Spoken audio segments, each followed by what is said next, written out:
രചന SMC. അവതരണം ഷാഹുൽ മലയിൽ. Editing Shereej Poonoor. പുതിയ ഓഫീസിൽ ആദ്യ ദിവസമായിരുന്നുകൊണ്ട് ആതിര പതിവിലും നേരത്തെയാണ് വീട്ടിൽ നിന്ന് ഇറങ്ങിയത്. സ്കൂട്ടിയിൽ പുലർക്കാലത്തെ തണുത്ത കാറ്റും കൊണ്ട് അവൾ റോഡിലൂടെ മുന്നോട്ട് നീങ്ങി. പുതിയ ജോലിയുടെ പ്രതീക്ഷകളും ചെറിയൊരു ആകാംക്ഷയും അവളുടെ മനസ്സിൽ നിറഞ്ഞു നിന്നു. തിരക്കില്ലാതെ ചുറ്റുമുള്ള കാഴ്ചകളിൽ അല്പം ശ്രദ്ധിച്ച് അവൾ മുന്നോട്ട് പോകുമ്പോഴാണ് പിന്നിൽ നിന്നൊരു ഇരുമ്പൽ ശബ്ദത്തോടെ ചീറിപ്പാഞ്ഞു വന്ന കറുത്തൊരു ജീപ്പ് അവളെ മറികടന്ന് പോയത്. ഒരു നിമിഷത്തെ അശ്രദ്ധ, അല്ലെങ്കിൽ ജീപ്പ് ഡ്രൈവറുടെ അമിത വേഗത. എന്താണെന്ന് മനസ്സിലാകും മുമ്പേ സ്കൂട്ടിയുടെ പിൻഭാഗത്ത് ഒരു നേർത്ത തട്ടലേൽക്കുകയും ആതിര നിയന്ത്രണം വിട്ട് റോഡിലേക്ക് വീഴുകയും ചെയ്തു. മുട്ടിൽ ചെറിയൊരു ഉരസൽ മാത്രമാണ് ഉണ്ടായത്. ഭാഗ്യവശാൽ വലിയ പരിക്കുകളൊന്നുമില്ലാതെ അവൾ വേഗം എഴുന്നേറ്റു.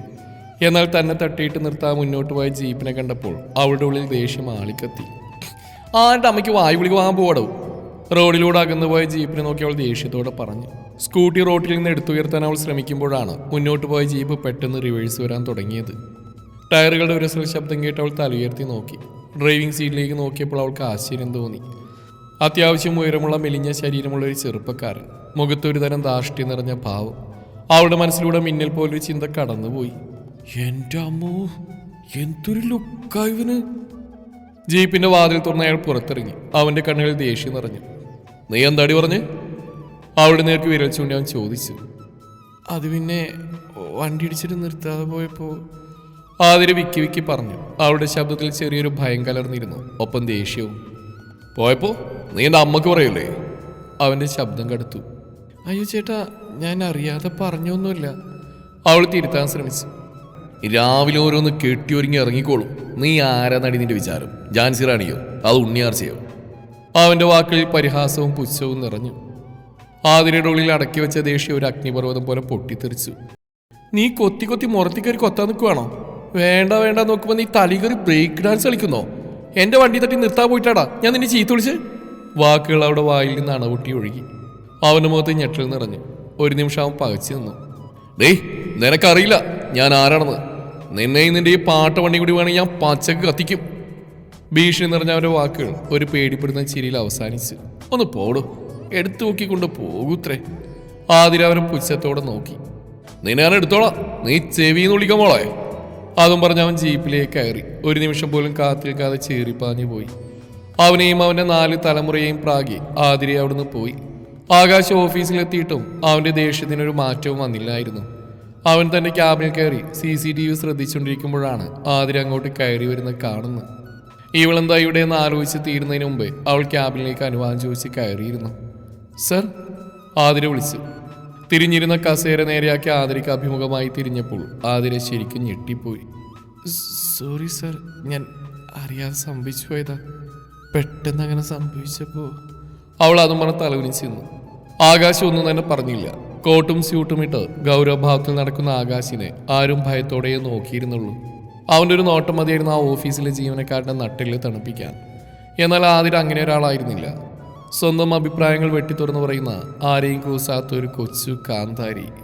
ആകാശിന്റെ കമ്പനിയിലെ പുതിയ മാർക്കറ്റിംഗ് ഹെഡായി ആതിര ചാർജ് എടുത്ത അന്നു മുതൽ ആ ഓഫീസിലെ അന്തരീക്ഷത്തിനൊരു പുതിയ മാനം കൈവന്നു. അതൊരു തുടക്കമായിരുന്നു, ഒരു കൊടുങ്കാറ്റിന്റെ വരവറിയിച്ചുള്ള ശാന്തതയുടെ തുടക്കം. ആദ്യ കൂടിക്കാഴ്ച തന്നെ ഒരു യുദ്ധക്കളമാക്കിയ ശേഷം ആകാശം മുന്നോട്ട് വെച്ച ഒരു പ്രൊജക്റ്റിനെ ആതിര വിമർശിച്ചു. സർ, ഇത് ക്ലീശയാണ്. വിപണിയിൽ ഇത് വിജയിക്കില്ല. ഇന്നത്തെ തലമുറയ്ക്ക് ഇതിലൊരു പുതുമയും തോന്നില്ല. ആത്മവിശ്വാസത്തോടെ അവൾ പറഞ്ഞു. ബിസിനസിനെ കുറിച്ച് നിങ്ങൾക്കെന്തറിയാം? ഒരുപാട് കാലത്ത് എൻ്റെ അനുഭവ സമ്പത്ത് വെച്ചാ ഞാനിത് പറയുന്നത്. എൻ്റെ ഓരോ തീരുമാനവും കൃത്യമാണ്. അനുഭവ സമ്പത്ത് മാത്രം പോരാ സർ, കാലത്തിനനുസരിച്ച് മാറാനുള്ള മനസ്സും വേണം. ലോകം മാറുകയാണ്, നമ്മൾ മാറണം. അന്നു മുതൽ അവർക്കിടയിൽ ഒരു നിശബ്ദ യുദ്ധം തുടങ്ങി. എല്ലാ കാര്യത്തിലും അവർ പരസ്പരം പോരടിച്ചു. മീറ്റിങ്ങുകളിൽ അവരുടെ വാഗ്വാദങ്ങൾ പതിവായി. ഓഫീസ് ഇടനാഴികളിൽ പോലും അവരുടെ വാദപ്രതിവാദങ്ങൾ മുഴങ്ങി. സഹപ്രവർത്തകർ അവർ ഭയത്തോടെയും അതേസമയം കൗതുകത്തോടെയും നോക്കി. എന്നാൽ ഈ പോരാട്ടങ്ങൾക്കിടയിലും അവരറിയാതെ പരസ്പരം അടുത്തുകൊണ്ടിരുന്നു. ആകാശിന്റെ ഉള്ളിൽ ആതിരയോടൊരു ഇഷ്ടം മുട്ടിട്ടു. അവളുടെ തൻ്റെ ഇടവും സത്യസന്ധതയും ആത്മാർത്ഥതയും അവൻ ആകർഷിച്ചു. അവൻ്റെ ഇതുവരെയുള്ള ജീവിതത്തിൽ തനിക്ക് ഇങ്ങനെ ഒരു വെല്ലുവിളി ഉയർത്തിയ മറ്റൊരു വ്യക്തി ഉണ്ടായിരുന്നില്ല. തിരിച്ചും അങ്ങനെ തന്നെയായിരുന്നു. ആകാശിന്റെ ഗൗരവഭാവത്തിന് പിന്നിൽ ഒരു നല്ല മനസ്സാണെന്നും അവന്റെ കലിപ്പ് വെറും ഒരു മറ മാത്രമാണെന്നും ആതിര പതിയെ തിരിച്ചറിഞ്ഞു. അവനുമായി സംസാരിച്ച ഓരോ നിമിഷത്തിലും അവൾ അവൻ്റെ ഉള്ളിലെ സത്യസന്ധതയും കാര്യങ്ങളെക്കുറിച്ചുള്ള കാഴ്ചപ്പാടുകളും മനസ്സിലാക്കി. പ്രൊജക്ട് വിജയകരമായി പൂർത്തിയാക്കിയ ഒരു ദിവസം അവർ ഒരുമിച്ച് ഒരു ഡിന്നറിന് പോയി. അന്നാണ് അവർ ആദ്യമായി മനസ്സോർന്ന് സംസാരിക്കുന്നത്. അവരുടെ ഉള്ളിലെ മതിലുകൾ തകർന്നു വീണത്. നിന്നെ പോലൊരു പെണ്ണിനെ എൻ്റെ ജീവിതത്തിൽ ഞാൻ കണ്ടിട്ടില്ല. പക്ഷേ നിന്റെ വാശി എനിക്കിഷ്ടപ്പെട്ടു. നീ എൻ്റെ ഉറക്കം കെടുത്തിയ ആതിര.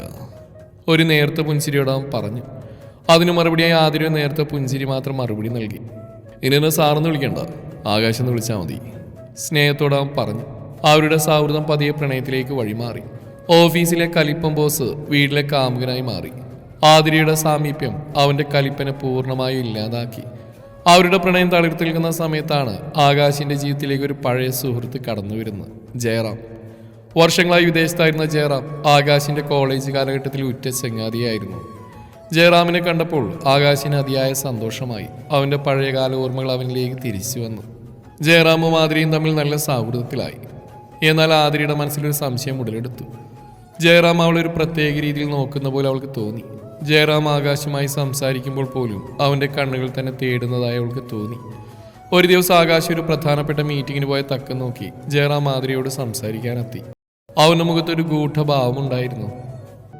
ആതിര, നിനക്കറിയാമോ ആകാശിനെ കുറിച്ചെല്ലാം? അവൻ്റെ എല്ലാ രഹസ്യങ്ങളും നിനക്കറിയോ? ഗൂഢമായി ചിരിച്ചുകൊണ്ടാൻ ചോദിച്ചു. എന്താ ജയറാം ഇത്? എനിക്കെല്ലാം അറിയാം. ആകാശ് എന്നോടൊന്നും വിളിച്ചിട്ടില്ല. ആതിര സംശയത്തോടെ പറഞ്ഞു. അല്ല, അവൻ നിന്നോട് പറയാത്ത ചില സത്യങ്ങളുണ്ട്. ഞങ്ങൾ ബിസിനസ് പങ്കാളികളായിരുന്നു.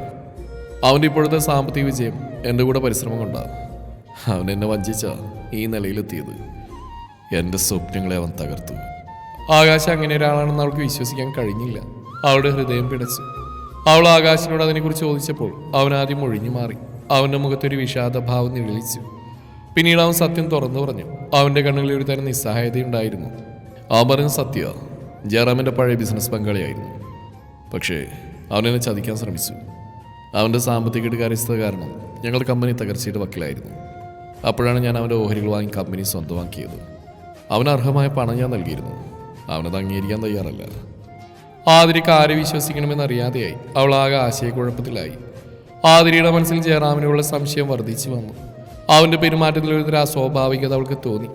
അവൾ രഹസ്യമായി ജയറാമിനെ കുറിച്ച് അന്വേഷിക്കാൻ തുടങ്ങി. അവൻ്റെ ഭൂതകാലം അത്ര സുതാര്യമായിരുന്നില്ല. അവൻ പലരെയും വഞ്ചിച്ചിട്ടുണ്ടെന്നും സാമ്പത്തിക തട്ടിപ്പിൽ ഏർപ്പെട്ടിട്ടുണ്ടെന്നും അവൾക്ക് മനസ്സിലായി. ആകാശ് പറഞ്ഞാണ് സത്യമെന്ന് അവൾക്ക് ബോധ്യപ്പെട്ടു. അവൾക്ക് ആകാശിനോട് കുറ്റബോധം തോന്നി. താൻ അവൻ്റെ വാക്കുകളെ സംശയിച്ചല്ലോ എന്ന് അവൾക്ക് വിഷമമായി. ഒരു ദിവസം രാത്രി ആതിര ഓഫീസിലെ പുതിയ പ്രൊജക്ടിന്റെ ജോലികൾ പൂർത്തിയാക്കാൻ വൈകിയപ്പോൾ ജയറാം അവിടേക്ക് വന്നു. അവൻ്റെ കണ്ണുകളിൽ ഒരു തരം ഭ്രാന്തൻ തിളക്കമുണ്ടായിരുന്നു. ആതിര, നിനക്ക് ആകാശിനെ കുറിച്ച് ഒന്നും അറിയില്ല. അവൻ ഒരുപാട് പേരെ ചതിച്ചിട്ടുണ്ട്. നീ അവനെ വിട്ട് എൻ്റെ കൂടെ വാ, ഞാൻ നിന്നെ സന്തോഷിപ്പിക്കാം. ഈ ആകാശിൻ്റെ എല്ലാം ഞാൻ തകർക്കും. ക്രൂരമായ ചിരിയോടെ ജയറാം അവളെ കടന്നു പിടിച്ചു. എന്നെ വിടാ, എനിക്ക് നിങ്ങളോട് സംസാരിക്കാനില്ല. നിങ്ങൾ എന്തൊക്കെയാണ് ചെയ്യുന്നത്? അവനെ തള്ളി മാറ്റി ഭയത്തോടെ അവൾ പറഞ്ഞു. അവൾ ആകാശിനെ ഫോണിൽ വിളിച്ചു. എന്നാൽ ഫോൺ സ്വിച്ച് ഓഫ് ആയിരുന്നു. ആതിര പരിഭ്രാന്തയായി. അവനെ തള്ളിമാറ്റി ഓടി രക്ഷപ്പെടാൻ ശ്രമിച്ചു. അപ്പോഴാണ് അപ്രതീക്ഷിതമായി ആകാശ് അവിടെ കടന്നു വന്നത്.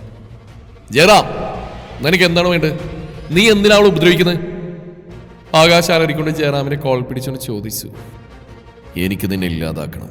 നീ എൻ്റെ ജീവിതം നശിപ്പിച്ചു. എൻ്റെ എല്ലാം നീ തട്ടിയെടുത്തു. അവർ തമ്മിൽ കയ്യാങ്കളിയായി. ജയറാം ഭ്രാന്തമായി ആകാശിനെ ആക്രമിച്ചു. ജയറാം പെട്ടെന്നൊരു കത്തിയെടുത്ത് ആകാശിനെ കുത്താൻ ശ്രമിച്ചു. എന്നാൽ ആതിര ചാടി വീണ് ജയറാമിനെ തള്ളി മാറ്റി. ആ തള്ളലിൽ ജയറാം നിയന്ത്രണം വിട്ട് തലയിടിച്ച് താഴെ വീണു. അവൻ്റെ തലയിൽ നിന്ന് രക്തം വാർന്നു. ജയറാമിനുടൻ തന്നെ ആശുപത്രിയിൽ പ്രവേശിപ്പിച്ചു. പോലീസ് എത്തി മൊഴിയെടുത്തു. സംഭവത്തിൽ ആകാശ് നിരപരാധിയാണെന്ന് തെളിഞ്ഞു.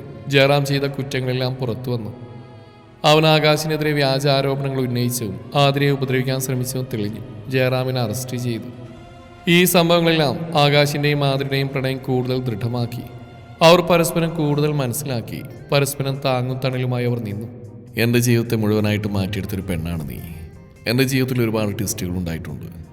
പക്ഷേ നീയാണ് എൻ്റെ ജീവിതത്തിലെ ഏറ്റവും മനോഹരമായ ട്വിസ്റ്റ്. നിന്നെ എനിക്ക് നഷ്ടപ്പെടുത്താൻ കഴിയില്ല. ആതിരയുടെ കൈകളിൽ പിടിച്ച് അവളുടെ കണ്ണുകളിൽ നോക്കി അവൻ പറഞ്ഞു. എന്ന് ഞാൻ നിങ്ങളുടെ കൂടെ ഉണ്ടാകും. എനിക്ക് നിങ്ങളെ ഭയങ്കര ഇഷ്ടമാണ് ആകാശ്. പിന്നീട് അവർ വിവാഹിതരായി സന്തോഷത്തോടെ ജീവിച്ചു.